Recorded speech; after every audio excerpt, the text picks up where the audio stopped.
episode of Let's Talk Money with Friends. And as you know, typically we come on Wednesdays at 7 o'clock. But today is a special day because we wanted so much to have our friend with us. And she, because of schedules, we're not gonna be able to do it tomorrow. So we decided that why not do it today. So without further ado, I would like to welcome my friend who is on tonight, and that's Laverne Gordon. Tonight, the entire month, it's Women's History Month. And I stated earlier this month that we're going to focus on women in business, but not just for-profit business, of course, non-profit business. And also we're going to focus on how faith and has sustained them throughout the process of pursuing a business or a nonprofit. So without further ado, let me have my friend introduce herself briefly, and then we can dive into our questions today. Yeah, thank you, Gabrielle, and thank you for having me. And I think it's not by chance that we weren't able to sync up schedules on a Wednesday this month, because today is International Women's Day. So I am so happy to be chatting with you around this issue today, on this day, during Women's Her Story Month, and to be able to get into it. So my name, as you mentioned, is Laverne Gordon, and I'm the founder and president of the organization called Love Life Now Foundation. We promote year-round awareness around the issue of domestic violence, and we try to keep that issue in the forefront as much as possible to help spread awareness to folks that really need the information. So we are heavy on social media with all the things related to domestic violence awareness, but we are also in the community hosting events and initiatives that get people out and about talking about the issue. And then we also host workshops that get people involved in sort of the educational piece of it. And we host them at high schools, middle schools, colleges, corporations, wherever you name it, we're there. So that in a sense is who we are. That's who Love Life Now is, and I'm so happy to be on with you. I'm so happy that you were able to come on today. Actually, if I could recall, it was one day I was sitting at home. It was a Friday night, and I got a notice on Facebook. It was like what, I would say 6 years ago. I got a notice on Facebook that this event was happening in my neighborhood, and it was like literally 15 minutes away. And I'm always ready for a party. So I was like, what? This is happening in 15 minutes? I'm gonna go. So I literally got up from the TV. I was about to watch something on TV. I got up, put on an outfit, and I jetted out of the house. And it was I remember it was like a cold day, but I was so glad I went that day because I met you.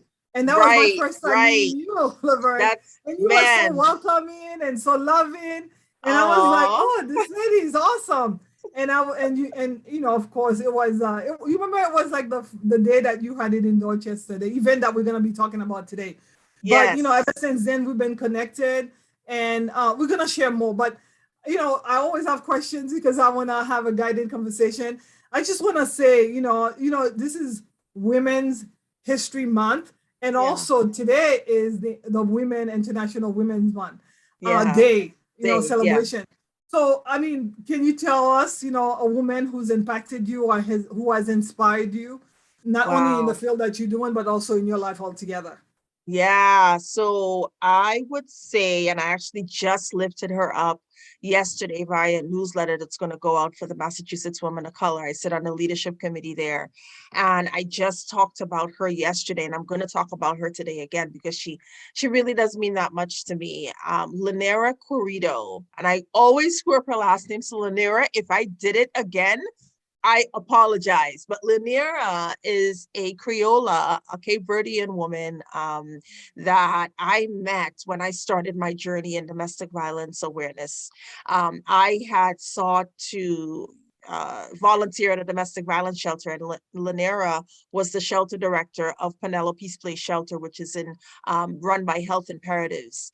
And she was one of the professors, the course leaders of the Domestic Violence 101 advocacy course. And I remember listening to her and listening to the drive and the passion that she had for this work.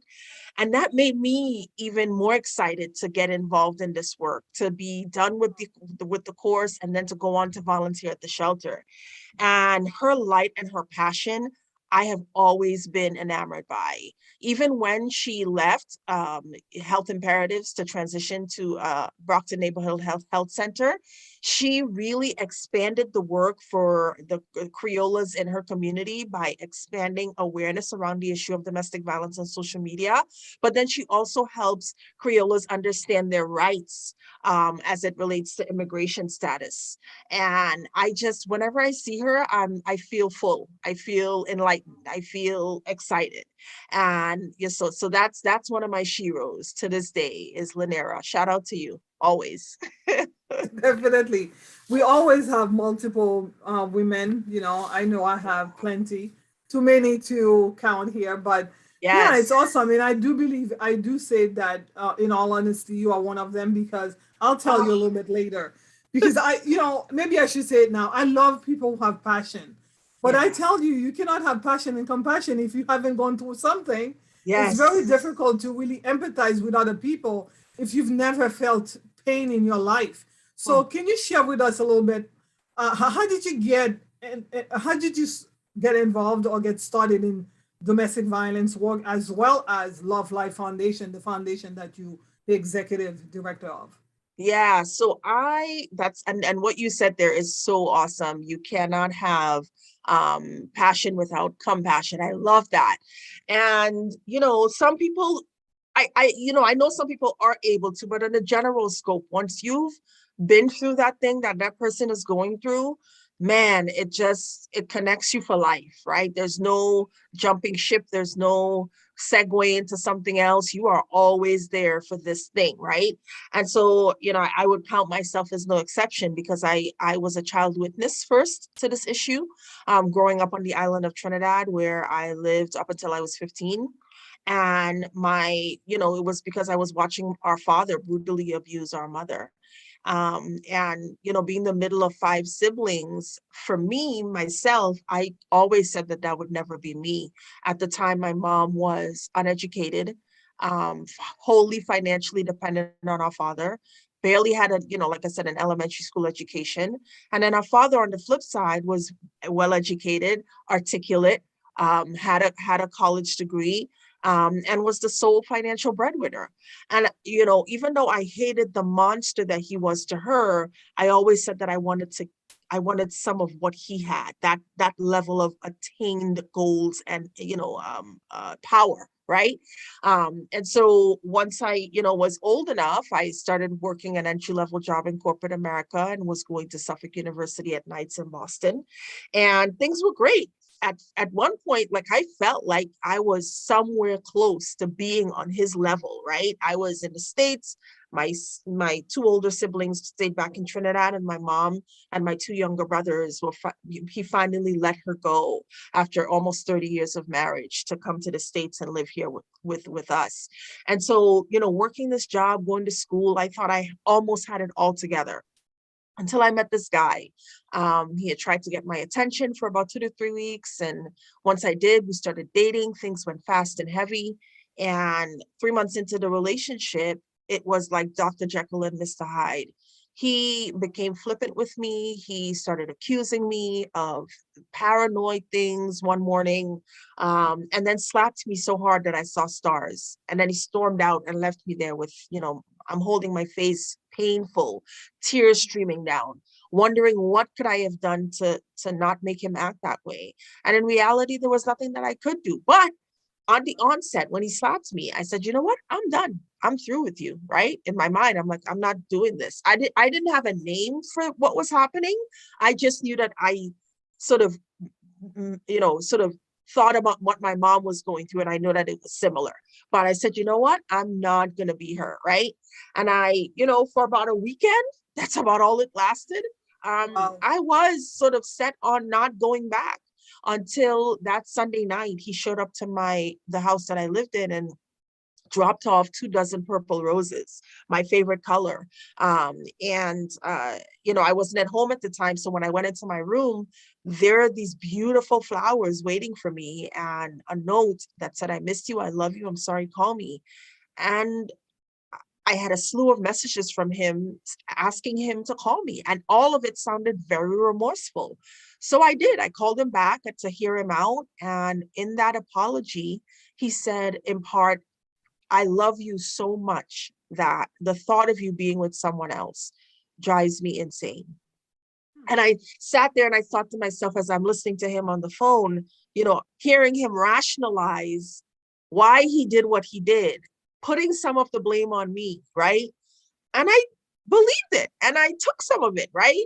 And at 21, it's like, what do you do with that level of, blame that's being put on you? You deal with it, because what I was saying to myself in part was, oh gosh, yeah, he hit me, he slapped me, but it was only once. And it's nothing compared really to what my mom had went through. Like, my mom got brutally beaten by our father, not just inside our house, but outside of our house. And I started to rationalize why his apology made sense, why I needed to take him back, why, again, it wouldn't happen again because he said so. And with all of that, that ended up turning into 2 years, almost 2 years of abuse. A lot of people ask, how do people fall into these types of relationships? I hear women say all the time, that would never be me. I would never let anybody treat me the way that, she's gotten treated. They read something in the newspaper or they see something in the news and it could never be me.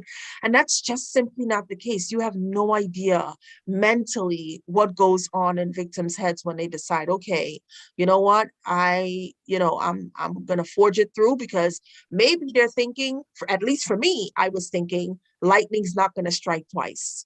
The level of attention that I had gotten for the first 3 months of this relationship, I didn't think that it would ever happen again with someone else, right? I was 21. Up until that point, I had never had a serious relationship. So this for me was like big, and it had one misstep, and he took elaborate measures to fix the misstep. And I believed his apology. I believed the flowers. I believed it all. So, again, over the next 2 years, he just took, he crossed boundaries and see how he sought to see how much further he could take it with me in terms of the abuse. And each time I accepted it, and he apologized and I accepted that. And the cycle just kept continuing, right? So it was the honeymoon phase where things are great and flowery and awesome. And then it would turn into the tension phase where something's up. Look, did I stay out too long? Did I stay on the phone too long with one of my friends? Did I talk to my family about what I wasn't supposed to talk about? You knew something was up, and you knew that you were the blame for it because you kept hearing that from him, right? Yeah. The tension phase would happen, and then the explosion. And that would be either a physical assault, verbal assault, or emotional teardown. Yeah, I was wondering, like you said that, the escalation of things, typically it starts one day and keeps getting worse. Of course, there are days, fun days and happy days, but things are good. Usually Yep. gets worse and worse. Like for someone who's watching right now, who's wondering, like, like you said, so many women, including myself, have always said, never me. But what are some of the early signs that women or men should be aware of, so that when they're dealing with um when they're facing domestic violence, they know, oh, this is what it is. Right. Let me So while there is no set list for any one person, there are a lot of characteristics and behaviors that really stick out if you're starting to date someone, or even if you've married quickly and you're in a relationship with your husband or your partner, that you can look out for. And quite honestly, a lot of the times abusers they play from the same playbook, right? So while there's no one set list, these are pretty characteristic of abusive behavior that if it happens once, it will happen again. So uncontrollable temper, right? So something happened and it's like they fly off the handle and you're like, what the heck? Like, I have never seen you like this before. Trust and believe it will happen again. If they're counting or tracking all your whereabouts, if they want to know where you were, what time you got there, what time you're leaving, who you're going to be with, how long you're going to be with them, why do you talk to him? That's my friend. It's been my friend for 17 years. Well, I don't like it because, that extreme jealousy, right? So at this point, she's going to try to pick you up. And you know very well it's a platonic relationship, right? So extreme jealousy, isolation. If you are, continuously hanging with if you've met this person, you before that used to hang with your family a lot. And they're now telling you, ringing in your ear, like, I don't, your family doesn't understand me and your family doesn't like me. I don't like going over there. And you feel, sort of guilty with that is a huge red flag. The way they treat their mother or their sister, how do they treat the women around them? If it's with disrespect and disregard, you're probably not going to be much different. It might seem great in the beginning, but somewhere along the lines, very much sooner or later on, they will show those disrespectful behaviors to you as well. If they are, financially controlling you, or telling you what to do with your funding because it's going to make them happier. It's going to make you guys fall more in love. Well, if you get this car or if you buy this TV that clearly they want and has nothing to do with you, and wholly and solely, and I know this is financial matters, right, that we're talking about today. Correct. Big red flag. If they're like telling you, this is going to make them happier, no thing can make your relationship happy, right? No financial thing or amount can make your relationship happy. It's spending quality time together. And we'll talk about the healthy traits later on, but these are some of the really good red flags to look out for in the beginning. Uncontrollable temper, jealousy, isolation. If they're minimizing and denying blame, so that, something has happened and they're clearly at fault, but somehow they make it seem like you were the one that made things happen. Question that. Say, keep your sanity, right? We've heard the term gaslighting been thrown around, but what does that mean? So that all is entangled in emotional abuse. And essentially it's when they are trying to make you think you're crazy. So crazy. They say they have said something to you, right? And they said something an hour ago and you come and you repeat it back to them and they say, no, I didn't say that. But you did. And so they try to make you think. So, and that's just an example of it. There are many other forms of gaslighting, but also that's another big red flag, right? So if you're seeing these things very early on in the relationship, I'm not saying you have to literally run and jump ship because again, there's no set list for one person, but question those things, jot it down, make a note of it, right? When you're dating somebody, I heard somebody describe it like an interview one time, right? Mm-hmm. Melissa Freeman, shout out to Melissa Freeman. It is going through the stages of seeing who this person is. Do I want to continuously spend my time with this person based on the behavior that they're exuding with me now? And I think, in the art of dating that that gets lost so fast because we're taught from very early on as women, as Black women, that the first man that comes to you and it has a good job or treats you nicely for 2 or 3 dates, you should be with him. Yeah. So let me ask you. Yeah, I know. We've been talking about not only, let's talk money. We talk about money and financial planning and the financial stability you should try to create for yourself so that you don't depend on somebody else to take care of you. But also too, I know, for me, you know what a nice person feels like. Mm-hmm.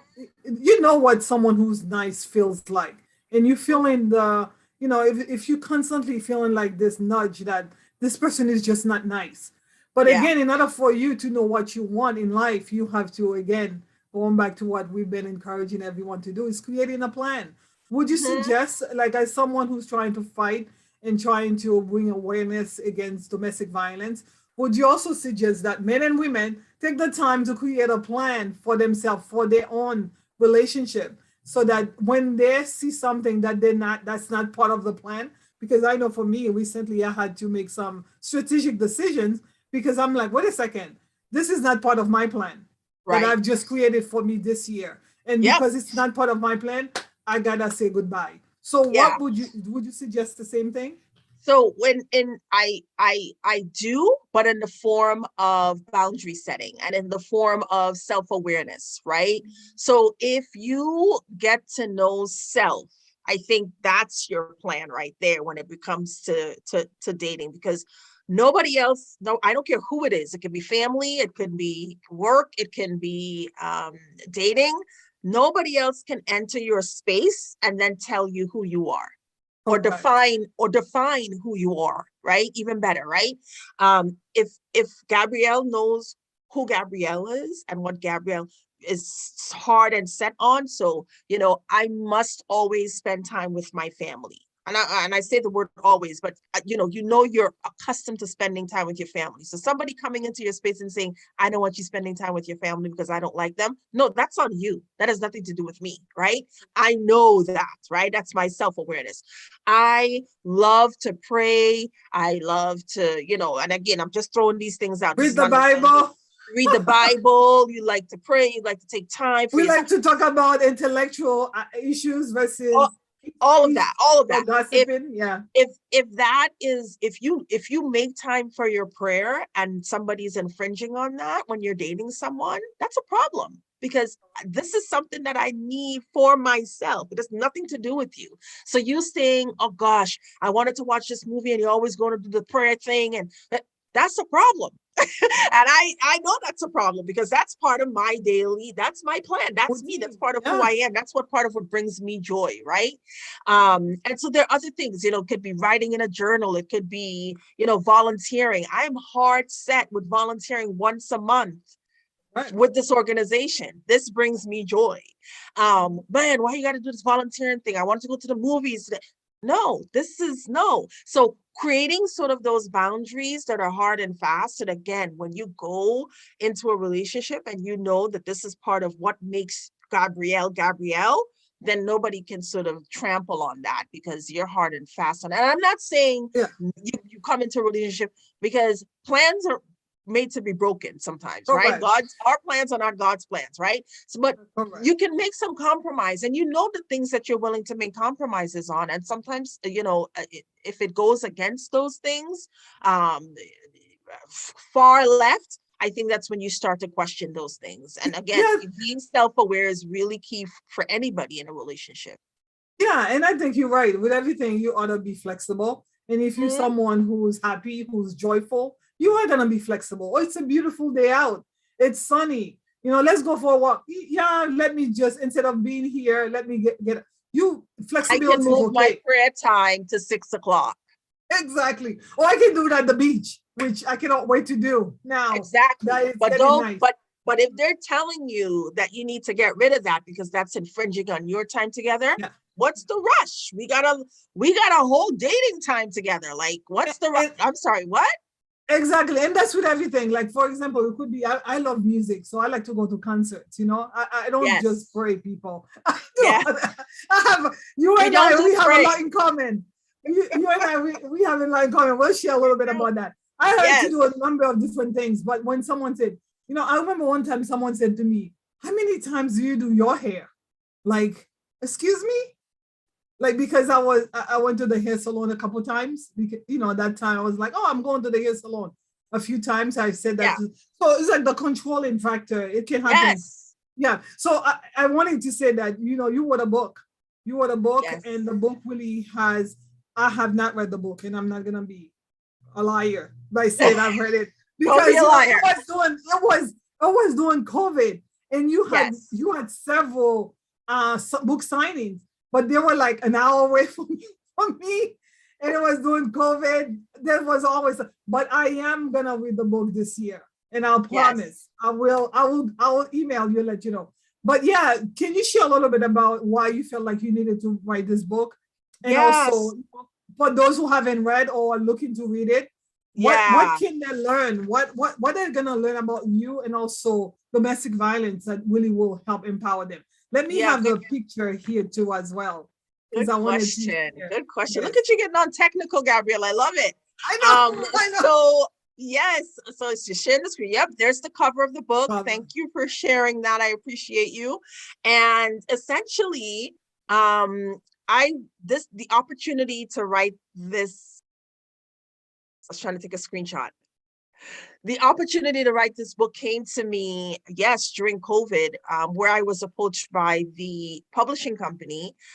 They had just been newly established, and they wanted me to be their second author, and I was so incredibly enamored with gratitude because I had been thinking about writing a book for, quite some time. A lot of people had said over the years, after hearing snippets of my story, that I should do so. And when they came to me, it was like, okay, God, like you're telling me, okay, this is the time.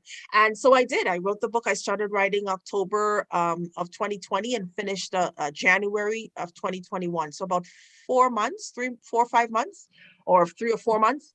And once the book was done, I would say not even done. I started writing in October and November, because of it was dredging up so many things that I thought I had dealt with personally, internally. Um, it, I really realized that I couldn't do this process on my own. So I started seeking a therapist. PTSD was like on level 1000 because it brought up so many things. And so in writing the book, it put me in therapy. I'm a better person for it. I would say by March, the therapist that I had began working with, which by the way, I shopped around for. It is like looking for the perfect dress. You don't just go out and pick up the first thing you see. You have to find the person that fits you. So again, you interview them, like you are looking for the perfect dress. And so when I found the person that worked for me, by March, I had tools to deal with all the things that had come up during the writing process. And I still see her today, once a week on a Wednesday.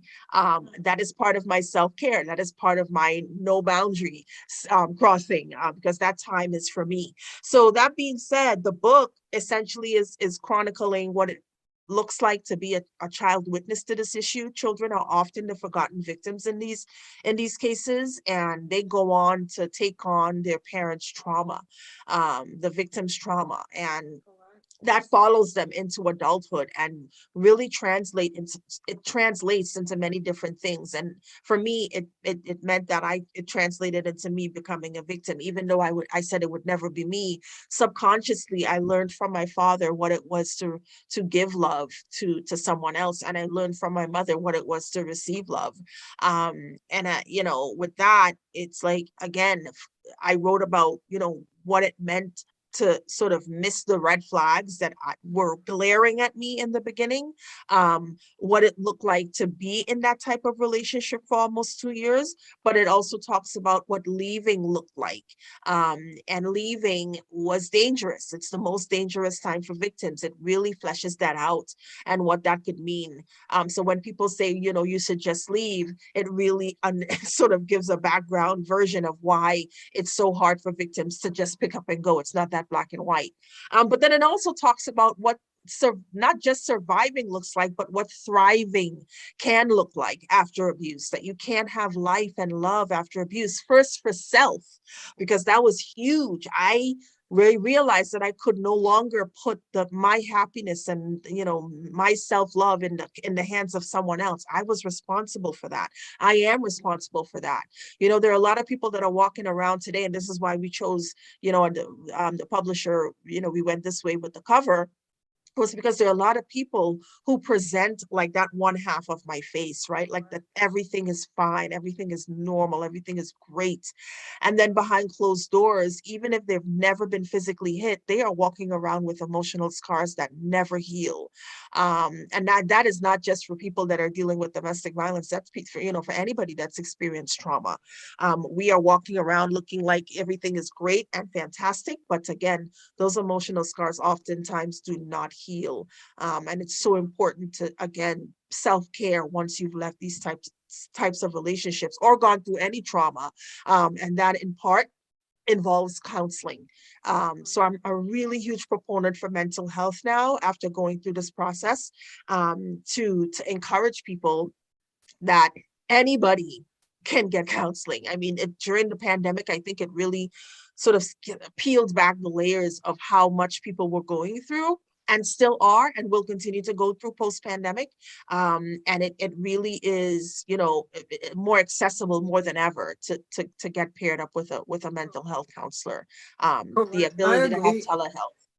Yeah, I agree, Laverne. Laverne, I'm looking at this. You know, you said the legacy he left me. You know, we've been talking about legacy in on our show here, and it's always about the legacy you want to leave behind for your kids, especially financial legacy. But legacy can also be something that is negative. So Absolutely. if you don't, do what you need to do to break the cycle, and I'm so glad that Exactly. you're taking steps to break the cycle so that your daughter, you have a beautiful daughter and And son, son, that yes. they don't continue that same legacy of lack of love for self, which Yes. yeah. Yes. And so, it's just like you said, legacy often is thought about is a monetary denomination or personal wealthy piece of property to pass down to someone. But oftentimes it also is attitudes and behaviors surrounding how you treat people around you. And your intimate relationships are, the way that you carry yourself in those relationships are being passed down to your children. They are watching. And oftentimes we say, well, don't do that, don't you ever do that. You see your father smoking a joint, you don't smoke marijuana. Okay, you see your father doing coke, you better not do it. You see your father hitting me, you better not ever hit anybody. But that's not just reality. Children inherit behaviors, and they do what they see, uh, oftentimes. So it's so important. Oftentimes I hear people say, oh, they won't remember that. She's only 3 years old. So, I'm leaving, I'm getting ready to leave, and I will leave soon, but, she'll forget. No, no, you may never have been physically hit in a particular relationship. But if your demeanor and the way that you are around your children has gone from high level happy to downtrodden and sully, they can pick up on those feelings. And Correct. as I said, they take it on. I certainly did. Many other children do. And where do they have an outlet? They don't. They can't come to you because it might make you mad.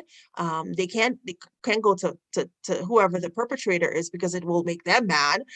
So they really have no one. And oftentimes I remember coming up, it was like anything that happens in this house stays in this house. So it's, again, whatever's happening, they can't even go to their friends and talk about it because they've been summoned to not to. And again, we're doing a disservice to our kids if we think that they don't need as much help as we do when we leave these relationships. They too need counseling to unlearn these attitudes and behaviors that they've picked up from not just you, but from the perpetrator.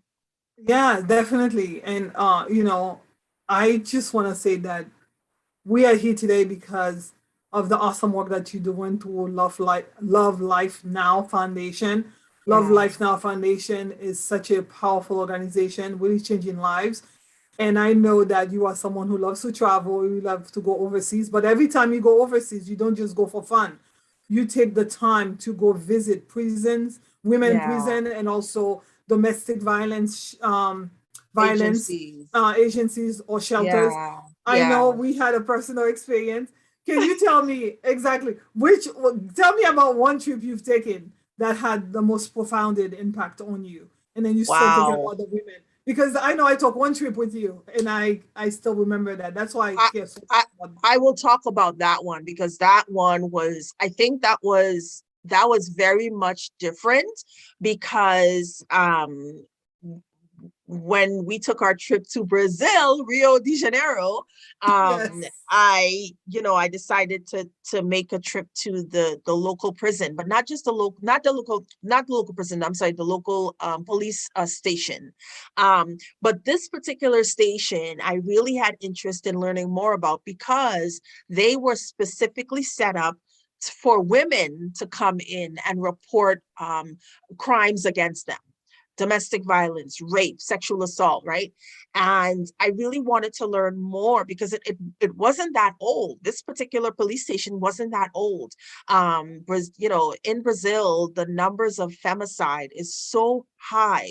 But I was particularly interested in visiting the police station because in Brazil, I think it was maybe about 2 years prior, they had I think it was all 600 judges trained on the issue of domestic violence, so that when these cases came before them, they were apt to recognize an abuser and the way that they spoke and the way that they presented, and what kind of judgments to hand down. And that, I love that. So I went to the base to meet with the police station a police station officer there, female officer, to learn more about what services they provide, how they help women. And then, as you remember, while we were talking to the officer, and we had an interpreter and whatnot, there was a woman that came in with a cast on her foot. Her husband had, thrown her down a flight of stairs, and she was in a cast, walking on crutches, and she was coming to try to find out how to file a restraining order, because she couldn't take it anymore. And she had, I think it was her mother with her, if I remember correctly, Gabrielle. Yeah, so yeah. they were there together. And so after she heard me talking about why we were there, she was just like, oh my gosh, thank you for doing the work that you do, because some people don't know, is what she translated through the translator. And that meant so much to me. That meant that meant the world. She was willing to share what had happened to her, because that's how I knew what she was there for. And sat with her, talked with her for a little bit. And again, it just was like, oh gosh, I mean, this issue is an epidemic. It is all across the world. 1 in every 4 women in the United States alone will be affected by this issue. 1 in every 3 teens, and 1 in every 7 men. And those are just the reported numbers. Can you imagine for people that do not report and deal with this stuff in silence because they're too ashamed, they're too scared at the core to leave, to try to leave. They've tried to leave before and they threatened them, or they hurt them. Like, it's not black and white. So it's been my privilege and my absolute honor to be able to highlight these women, highlight these stories, highlight these agencies that do the frontline work every day. But prevention is key. If we can get the word out about how these issues can be circumvented by the book, by the work that we do in the community, by social media, gosh, then we're doing a small part to help with this global epidemic. Yeah, definitely we need to, because I mean, I was born in Haiti, and I remember seeing in my neighborhood that's the very same phenomenon, like Yep. women getting abused. And of course, I'm gonna talk about the fact that as with Love Life Now Foundation, you've embraced the men and not pushed them away. And I just want to Yes. know, like, why have you made a strategic decision to bring men in versus pushing them away? Because again, we know historically, in terms of the numbers, 90% of the time, they're the perpetrators. Yes, quite right? honestly. And yes, that is the case. But for me, there were 2 things in the beginning of starting this work that made me really want to sort of take that portion on. Growing up as a child, I would watch our neighbors, a lot of men sometimes, come when my mother was being brutally attacked in front of our house. I remember at least 2 instances that stand vividly in my mind. And I remember being, however old I am, I was no more than 8 at the time when these 2 instances happened. And I remember feeling infuriated because these big, strong, tall men in the neighborhood watched our father, who they knew, they would hang out together in the evenings or whatever, but they also loved my mom. And I couldn't understand why they wouldn't stand up for her, why they wouldn't go pull him off. It wasn't until I started, the Domestic Violence 101 course that I understood that oftentimes bystanders are very afraid to get involved because, one, they don't know what the person has on them, the perpetrator. They don't know if they have a gun. They don't know if they have a knife. Oftentimes they won't get involved because they're doing the same thing at home. They won't get involved because they believe it's none of their business based on, the victim going back several times if they know them. I didn't understand those things then, but I do now. And so when I, started doing the initiatives through the pageant that I had won, which is what made me really pick this up as a platform to begin with one year, I came across what was called the Nationwide White Ribbon Day campaign. And it essentially asks more men to speak out against the issue because they have a responsibility to themselves, to the boys that they're bringing up, to the friends that they have around them, their colleagues, all of that. And so I held this white ribbon community day at a library one year, that year that I was in the pageant. And, you know, I saw how interested the men that came were. And I'm like, okay, men are willing to listen. So the next year, once the pageant was up and these 2 titles were done with, I'm like, I'm going to start a nonprofit and I'm going to make this thing a party. I'm going to make it fancy that people can have dinner. We were bootstrapping that year. You remember so vividly about the year that you ended up coming. But, you know, those particular years in the beginning, it was more about, again, getting the women to come bring the men. Right. And now we have men coming on their own, which is awesome. Like I got a call from a high school friend yesterday who runs a transportation company. And he called me out of the blue and he said, listen, I'm coming to your gala this year. I said, okay. He said, and I'm bringing that, I'm bringing to, you know, I'm going to tell my other friends and they're going to come too. And that's what I love is that, you know, we're engaging the community to understand that, you know, this is not you got to come here, sit down and let us bash you. This is like other men in, you know, it could be a politician, it could be a man that has his own company, and it could be a regular Joe Schmo, but all of them are using their voice to advocate for change around domestic violence, and they're encouraging the men in the audience to do the same.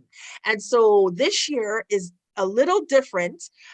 This is the first year we're having 3 men, each of whom has lost a female to the issue of domestic violence. And they're going to come and talk about all why they have been encouraged and moved to now add their voice, not just to the campaign, but to raise awareness in the communities as well. There's a Cape Verdean man that lost his cousin. There is a Caucasian man that lost his mother. And there is an African-American man that lost his sister. And they're all within recent years. I think the oldest case is about 2018 or 2017. And so this year it's going to be, and not that other years have not been impactful, but this year, man, I got to tell you, if you're sitting in that room, it's going to be a thing. I've watched and I've read their speeches, and I can tell you succinctly that it's going to be, I don't think there's going to be a dry eye in that room that night. So I'm really Well, excited about the gala. I like to have fun, and I also like to have fun for a cause. And this is the Yes. time for you, if you are watching, you know, Love Life Now Foundation is the place to be. I know the on March 18th at Yes. 7 p.m. Yep. In Kenton, so it's In not that far Canton. from Boston, in Kenton, Nope. Kenton Country Club, right? Right off the highway. Yes.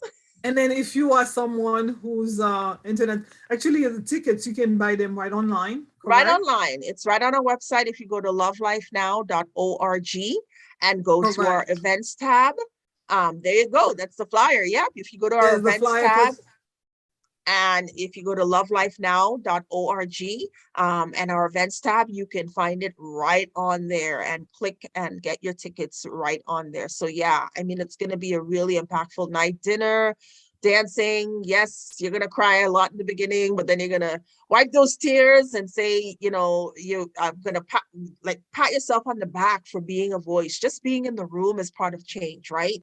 So it's encouraging, and it will encourage others, right? Other men, other women in your circle. Men and women you see men standing up there in the front. It's because they're that standing up pledging. at the end of the night. They take a pledge that says, you know, in part, from this day forward, I will no longer condone violence against women. And so they take that pledge every year. And that's what you see in the front there. But in the audience is a lot of women. So women, come out too.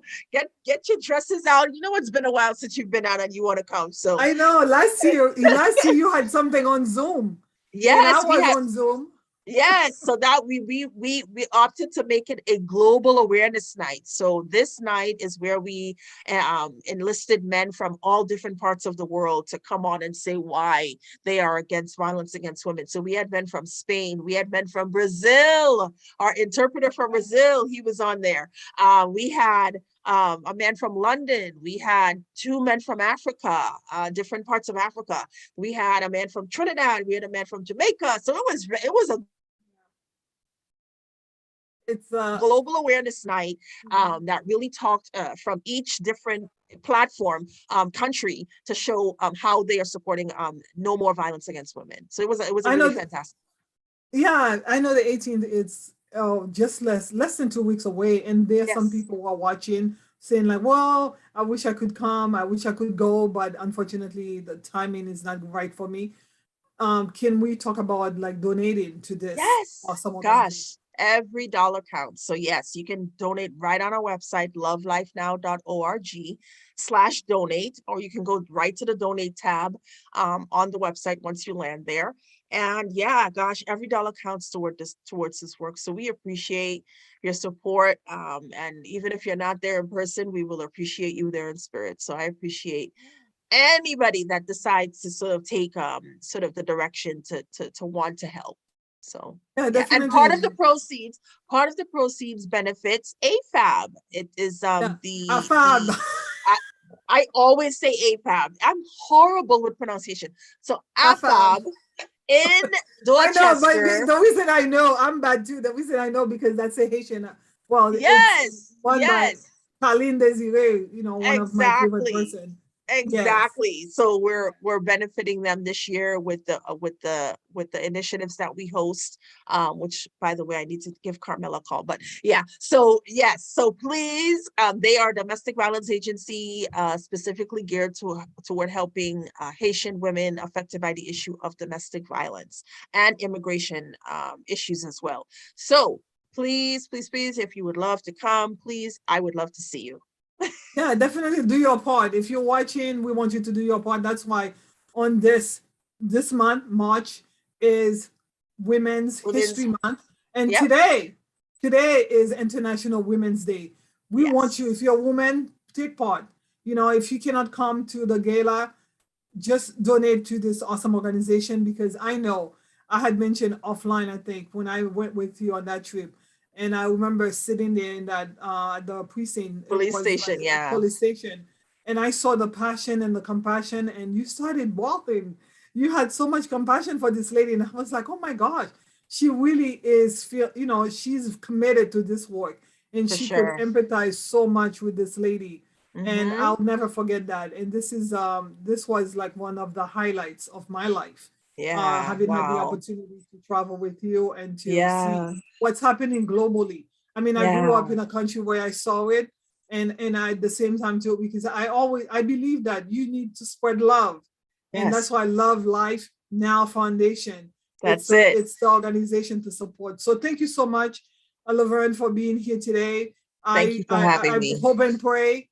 I know the work that we do, we're doing because we love people, because of the love Yes. that we have for Christ ourselves. I know Yes. we both are believers, and Yes. I just wanna encourage folks. If you're watching, come support. I'm gonna be here. I'm gonna be there. I always come dressed up, ready to party. But Yes. also, I get excited because I'm part of a movement that's changing lives. Yeah. I appreciate you, Gabrielle, and I can't wait to see you and everyone else that decides to do the same. Thank you so much. I appreciate you for having me.